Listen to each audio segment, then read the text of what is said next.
ఇంట్లో నా కథ.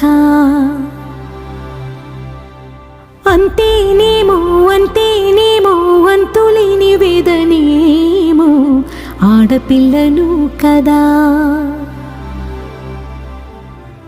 మళ్ళీ తిరిగి అడుగేసేది వచ్చిపోయే చుట్టూలానే.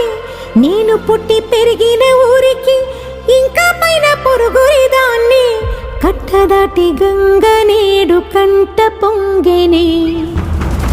ఎంత ఎంత యాతనో ఎంత గుండె కోతనో ప్రాణమోలే పెంచుకున్న పిచ్చి నాన్నకు. దూలమిరిగి భుజముపై పడిన పిడుగు పాటిది. ఇంతకన్నా నరకమే లేదు జన్మకు.